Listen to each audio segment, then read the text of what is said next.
The rain hammered against the floor-to-ceiling windows of the Manhattan penthouse, creating intricate patterns that danced across the polished marble floors. At 42 stories above the bustling streets of New York City, the sound of traffic was nothing more than a distant hum, replaced by the steady rhythm of precipitation against glass. Inside the opulent apartment, the atmosphere was thick with tension, and the scent of expensive cologne mixed with fresh coffee. Marcus Wellington III stood before an imposing whiteboard that dominated one wall of his home office, his 6-foot frame casting a long shadow across the room. His tailored Armani suit, worth more than most people's monthly salary, remained pristine despite the early morning hour. The whiteboard was covered in complex financial equations and market projections, the kind of calculations that had helped him build his multi-billion-dollar empire before his 30th birthday. "Damn it," Marcus muttered under his breath, his steel-gray eyes narrowing as he stared at the numbers. The quarterly projections for his latest tech acquisition weren't adding up the way he'd expected. His Harvard MBA and years of experience had taught him to trust numbers above all else. But something was off about these calculations. The soft sound of footsteps on marble announced the arrival of his housekeeper. Marcus barely glanced up as she entered, carrying a silver tray with his usual morning espresso and the financial newspapers he demanded be ironed flat every morning. He had grown accustomed to the invisible army of staff that maintained his lifestyle: gardeners, chefs, drivers, security personnel, and housekeepers who moved through his world like ghosts, essential but unnoticed. "Just set it on the desk, Maria," he said dismissively, not bothering to look away from his calculations. The morning ritual had been the same for the past 3 years since she'd started working for him. She would arrive at exactly 7 a.m., prepare his breakfast, organize his morning schedule, and maintain the pristine condition of his penthouse while he focused on the business of making money.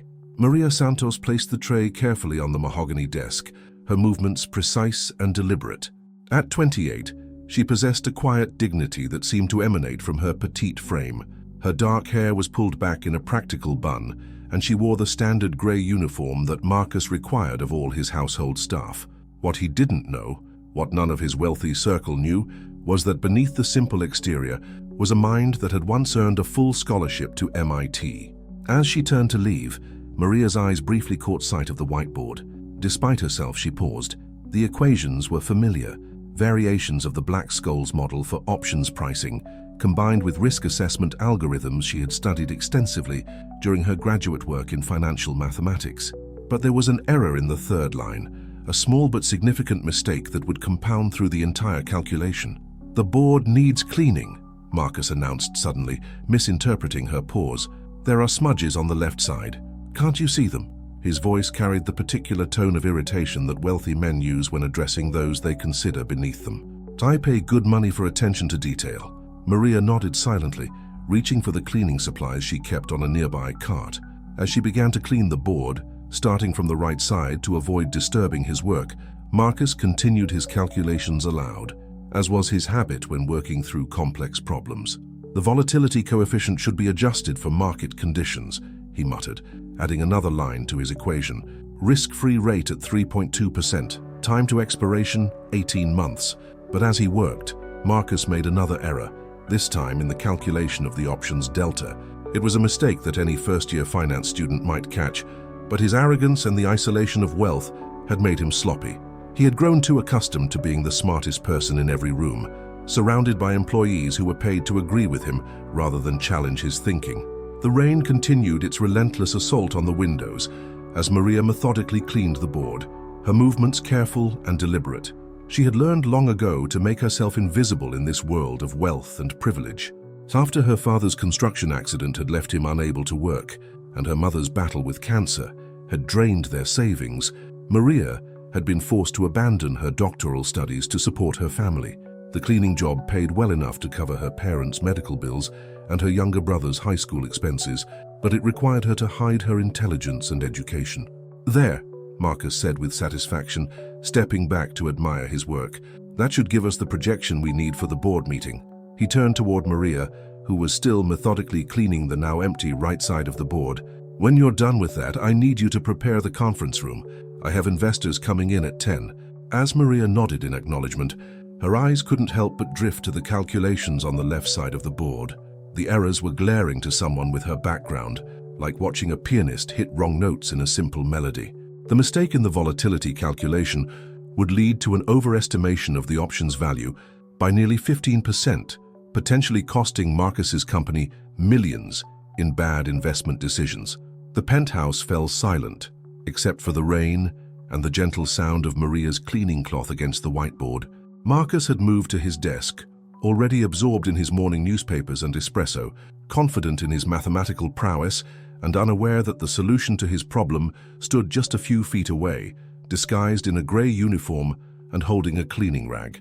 Outside, the city continued its relentless pace, millions of stories unfolding simultaneously in the vertical maze of Manhattan. But in this moment, in this room high above the streets, two worlds were about to collide in the most unexpected way. The grandfather clock in the corner of Marcus's office chimed 8:30, its deep resonance cutting through the morning stillness. Maria had finished cleaning the right side of the whiteboard and was now working on organizing the scattered papers on Marcus's secondary desk when his phone rang with the sharp, insistent tone he reserved for important calls. "Wellington?" he answered curtly, his attention immediately focused on the voice coming through his premium leather headset. It was James Morrison, his chief financial officer, calling from the company's headquarters in Midtown. "Marcus, we need to discuss the Technovation acquisition projections before the board meeting."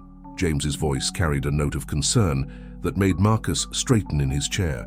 "The numbers you sent over last night, there's something that doesn't look right about the options valuations." Marcus glanced at the whiteboard with a frown. "What do you mean, doesn't look right? I ran those calculations 3 times myself. The Black Skulls model is straightforward enough, and I've been using it successfully for over a decade." I know, James replied, his tone diplomatic but persistent. "It's just that when I plug your numbers into our verification software, I'm getting different results. The variance is significant. We're talking about a potential 15% overvaluation on the call options alone." The words hit Marcus like a cold slap. 15% on a deal worth $200 million meant they could be looking at a $30 million miscalculation. His jaw tightened as he stared at the equations on the board, his confidence beginning to waver for the first time in years. "That's impossible," Marcus said, but there was less conviction in his voice now. "Send me your calculations immediately. I'll review them and call you back." As he ended the call, Marcus felt the familiar burning sensation in his stomach that always accompanied moments when his control was threatened. He had built his reputation on mathematical precision and cold, logical analysis. The idea that he might have made a fundamental error was not just professionally embarrassing, it was personally devastating. Maria continued her work in the background, moving with the practiced invisibility that wealthy employers expected from their staff. But she couldn't ignore what she had overheard. The conversation confirmed what she had suspected from the moment she saw the whiteboard calculations. Marcus had indeed made critical errors that would have far-reaching consequences. "Maria," Marcus called sharply, his voice cutting through her thoughts. "I need complete silence while I work on this. No cleaning, no moving around. Just stand there quietly until I'm finished." She nodded obediently, positioning herself near the window where she could remain out of his direct line of sight while still being present if needed. The rain had begun to lighten, creating a softer patter against the glass, but the tension in the room had only intensified. Marcus returned to the whiteboard with renewed focus, his expensive Mont Blanc pen clicking anxiously in his hand as he reviewed each line of his calculations. He started from the beginning, working through the Black Skulls formula step by step. The stock price, the strike price, the risk-free rate, the time to expiration, and the volatility coefficient. But as he worked, he kept arriving at the same results. His confidence in his own abilities warred with the growing suspicion that James might be right. The possibility of a $30 million error made his hands slightly unsteady as he wrote. "The volatility coefficient," he muttered to himself, staring at the number he had written. "Market conditions, historical data." He paused, erasing and rewriting the same calculation for the 3rd time. Something was wrong, but his pride prevented him from seeing it clearly. Maria watched from her position by the window, her heart racing as she witnessed Marcus's growing frustration. She could see exactly where he had gone wrong. The volatility calculation was based on an outdated model that didn't account for the current market's behavioral patterns. Moreover, his delta calculation contained a fundamental algebraic error that any graduate student would catch immediately. The minutes ticked by with agonizing slowness, Marcus's movements became more erratic, his usual composed demeanor cracking under the pressure. He erased entire sections of the board, rewrote them, then erased them again. Sweat began to bead on his forehead, despite the air-conditioned coolness of the penthouse. "This is ridiculous," Marcus finally exploded, throwing his pen across the room where it clattered against the mahogany bookshelf. "I've been doing these calculations since Harvard. There's no way I could have made such a basic error." In his frustration, he turned toward Maria, his eyes blazing with a mixture of anger and desperation. "You," he said, pointing at her. "You've been standing there this whole time watching me work. Do you see any smudges on this board? Any areas that need cleaning?" Maria looked at the whiteboard, then back at Marcus.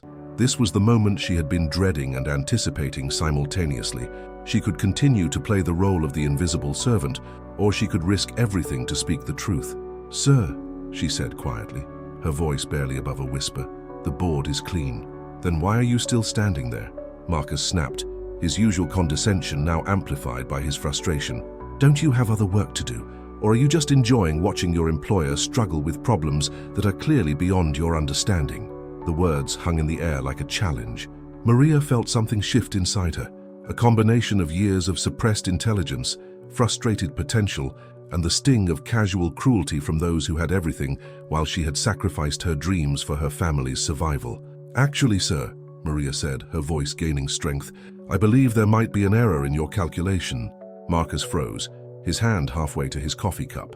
The audacity of the statement was so unexpected, so completely outside the established order of his world, that for a moment he couldn't process what she had said. "Excuse me," he said slowly, his voice dangerously quiet. The silence that followed Maria's words was deafening. Marcus stood frozen, his coffee cup suspended halfway to his lips, his grey eyes fixed on her with an expression that shifted rapidly from disbelief to indignation to something approaching fury. The very foundations of his carefully constructed world, where intelligence was measured by wealth and education by pedigree, had just been challenged by someone he had never truly seen as a person. "Did you just," Marcus began, his voice low and dangerous, "did you just suggest that you, a housekeeper, can identify an error in my financial calculations?" Maria felt her heart pounding against her ribs, but something had broken free inside her. Years of suppressed intellect, of biting her tongue while watching preventable mistakes, of being invisible while possessing the knowledge to help. She straightened her spine, drawing on reserves of courage she had forgotten she possessed. "Yes, sir," she said quietly but firmly. "There are actually 2 significant errors in your Black Skull's implementation." Marcus let out a harsh laugh that echoed off the penthouse walls. "This is rich, absolutely rich." He set down his coffee cup with deliberate precision and walked toward her, his expensive shoes clicking against the marble floor. "Let me get this straight. You, Maria, is it? You think you understand advanced financial mathematics better than someone with an MBA from Harvard Business School and 15 years of experience managing billions of dollars." "Sir, No, please," Marcus interrupted, his voice dripping with condescension. "By all means, enlighten me. Show me these errors that have apparently escaped my notice and that of my entire team of analysts." He gestured dramatically toward the whiteboard. "This should be entertaining." Maria glanced at the equations covering the board, then back at Marcus. She could still back down, apologize, and retreat into the safety of invisibility. But the memory of her father working double shifts before his accident, of her mother's medical bills, of her own abandoned dreams, gave her strength. "The first error is in line 3, she said, walking slowly toward the whiteboard. "Your volatility coefficient calculation uses historical volatility without adjusting for the current market regime. You're using S-CHAMA 0.35, but given the recent market conditions and the specific sector volatility for tech acquisitions, it should be closer to S-028. Marcus's expression shifted from mockery to confusion. The casual way she had referenced the Greek letter sigma and the specific technical terminology was not what he had expected from his housekeeper. "And the second error," Maria continued, her confidence growing as she spoke, "is in your delta calculation on line 7. You have VS again D1, but you calculated D1 incorrectly. The formula should be D1 cha ln sk plus R plus S2 cha 2 ter st, but you forgot to include the S22 term in the numerator." The room fell completely silent except for the soft patter of rain against the windows. Marcus stared at Maria as if seeing her for the first time. his mind struggling to process what he had just heard. The mathematical terminology, the precise identification of his errors, the casual reference to partial derivatives, none of it made sense within his understanding of the world. "How?" Marcus's voice came out as barely a whisper. "How do you know that?" Maria walked to the whiteboard and picked up one of the markers. "May I?" she asked, and without waiting for permission, she began writing. Her handwriting was neat and precise, each Greek letter perfectly formed, each mathematical symbol placed with the accuracy of someone who had spent years working with such equations. "Let me show you the correct calculation," she said, her voice gaining strength with each word. Starting with the corrected volatility estimate based on Garch modeling for tech sector acquisitions. As she wrote, Marcus watched in stunned silence. The equations flowing from her hand were not just correct, they were elegant, incorporating advanced concepts that even some of his Harvard-trained analysts struggled with. She included volatility clustering adjustments, risk-neutral probability measures, and even a Monte Carlo simulation framework for verification. The corrected call option value should be approximately $8.7 million per contract, not the $10.2 million you calculated, Maria continued, finishing her work and stepping back from the board. The difference compounds across all contracts in the acquisition package, which is likely why your CFO's verification software flagged the discrepancy. Marcus moved closer to the whiteboard, his eyes scanning the mathematical proof she had just presented. Every step was correct, every assumption justified, every calculation precise. But more than that, her approach showed a depth of understanding that went beyond mere textbook knowledge. This was the work of someone who truly comprehended the underlying mathematical principles. "Who are you?" Marcus asked, his voice completely different now, no longer condescending but genuinely bewildered. "Where did you learn this?" Maria set down the marker and turned to face him. For the first time in 3 years of working in his home, she looked directly into his eyes as an equal. "I completed my master's degree in financial mathematics at MIT, sir. I was working on my PhD in quantitative finance when..." She paused, the weight of her family's circumstances settling on her shoulders again. "When my father was injured and my mother became ill, I had to leave school to support them." The revelation hit Marcus like a physical blow. For 3 years, one of the most mathematically gifted minds he had ever encountered had been cleaning his house, organizing his papers, and serving his coffee while he remained completely oblivious to her existence as anything more than domestic help. "MIT, he repeated as if testing the words. "Financial mathematics, and you've been..." He gestured helplessly around the room. "Working as your housekeeper, yes," Maria finished quietly. "My family needed the income, and jobs in quantitative finance require references and networking opportunities that weren't available to someone in my situation." Marcus stared at the whiteboard, where her elegant mathematical proof stood beside his error-filled calculations. The contrast was not just mathematical. It was a stark illustration of how completely he had misjudged everything about the woman who had been part of his daily life for years. The phone rang again, James Morrison's name flashing on the caller ID. Marcus looked at the phone, then at Maria, then at the corrected calculations on the board. For the first time in his adult life, he found himself completely at a loss for words. The insistent ringing of Marcus's phone cut through the heavy silence that had settled over the penthouse office. James Morrison's name continued flashing on the screen, but for the first time in his career, Marcus found himself hesitating to answer a business call. He stared at Maria, then at the whiteboard where her elegant mathematical proof stood as undeniable evidence of his profound misjudgment. "Answer it," Maria said quietly, her voice gentle but firm. "Your CFO is waiting for confirmation about the calculations. The board meeting is in less than 2 hours." Marcus picked up the phone with unsteady hands. "James," he said, his voice lacking its usual commanding tone. "Marcus, thank God, I've been trying to reach you. Did you find the error in the calculations? The investors are getting nervous about the timeline, and we need to present accurate projections." Marcus looked at Maria, who nodded encouragingly. "Yes," he said slowly. "The error has been identified and corrected. Send me your email address and I'll photograph the corrected calculations immediately." "Photograph?" James sounded confused. "Don't you have them in the system? Just trust me on this one, James. The corrections are accurate. I'll explain everything after the board meeting." As Marcus ended the call, he realized his hands were trembling slightly. In 38 years of life, he had never experienced anything quite like this moment. The complete dissolution of his assumptions about intelligence, worth, and the invisible people who moved through his privileged world. "Maria," he said, turning to face her fully for what felt like the first time, "I owe you an apology that I'm not sure I'm capable of articulating." She shook her head gently. "You don't need to apologize for not knowing something you were never told, but you do need to decide what happens next." Marcus walked to his desk and sat down heavily in his leather chair. "What happens next?" he repeated, as if testing the words. 3 years. You've been working here for 3 years, and I never once asked about your background, your dreams, your capabilities. I never saw you as anything more than—" He trailed off, unable to finish the sentence. "Then help," Maria completed for him, without bitterness. "I understand. In your world, people like me are supposed to be invisible. We're supposed to be grateful for the opportunity to serve without asking for recognition or advancement. But that's exactly the problem," Marcus said, leaning forward. "You're not people like you. You're extraordinary, and I've been blind to it." He paused, running his hands through his hair. "Tell me about MIT. Tell me about your research." For the first time since the confrontation began, Maria smiled, a real smile that transformed her entire face.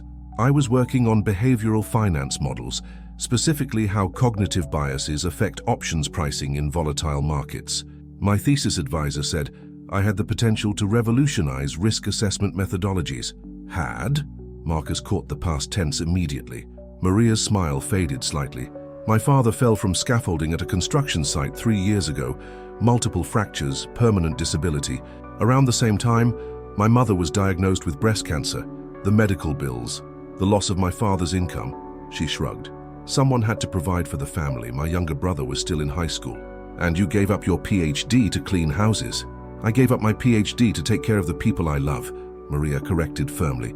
"It wasn't a sacrifice, it was a choice, but it was also supposed to be temporary." Marcus stood up abruptly and began pacing the length of his office. "This is insane, completely insane. I have a team of analysts with impressive degrees who couldn't have caught the errors you identified in seconds. I pay consulting firms hundreds of thousands of dollars for insights that you could probably provide over coffee." "Mr. Wellington." "Marcus," he interrupted, "please, after what just happened, I think we can dispense with formalities." "Marcus," Maria said carefully, "what exactly are you suggesting?" He stopped pacing and turned to face her. "I'm suggesting that this situation is absurd and needs to be rectified immediately. You belong in a quantitative finance role, not cleaning my whiteboard. Your talents are being completely wasted." Maria felt her heart begin to race, but she forced herself to remain cautious. "My family still needs financial support. My father's medical expenses are ongoing, and my brother is applying to colleges. I can't afford to take risks with unstable employment." "Then don't," Marcus said, his business mind beginning to engage fully for the first time since the mathematical revelation. "Work for me, really work for me, as a quantitative analyst, with a proper salary, benefits, and the kind of intellectual challenges you deserve." The offer hung in the air between them, like a bridge spanning 2 completely different worlds. Maria stared at him, searching his face for any sign that this was some kind of elaborate joke or momentary impulse that he would regret later. "You're serious," she said finally. "Dead serious. I need someone I can trust with complex calculations, someone who isn't afraid to tell me when I'm wrong. Based on what just happened, you're the only person in my entire organization who has both the knowledge and the courage to do that." Maria walked to the window and looked out at the Manhattan skyline, where the rain was finally beginning to clear and patches of blue sky were emerging between the clouds. 3 years ago, she had watched her dreams disappear as family obligations took precedence, but perhaps sometimes dreams found their way back in the most unexpected forms. "There would be conditions," she said, still looking out the window. "Name them. Flexible hours so I can still help care for my father. Tuition assistance so I can complete my PhD part-time. And," she turned back to face him, "respect. Not gratitude or charity, but professional respect." Marcus extended his hand toward her. "Deal. But I have one condition of my own." Maria raised an eyebrow questioningly. "Teach me. Show me what else I don't know. I've been running this company based on assumptions and arrogance for too long. If I'm going to continue making billion-dollar decisions, I need to understand them at the level you do." As Maria shook his hand, she felt the weight of 3 years of invisible labor transforming into something entirely new. Outside, the Manhattan morning was brightening, and for the first time in years, the future looked as clear and promising as the mathematical equations that had changed both their lives. "When do I start?" she asked. Marcus glanced at his watch, then at the whiteboard covered with her elegant calculations. How about right now? We have a board meeting to prepare for, and I have a feeling I'm going to need your expertise.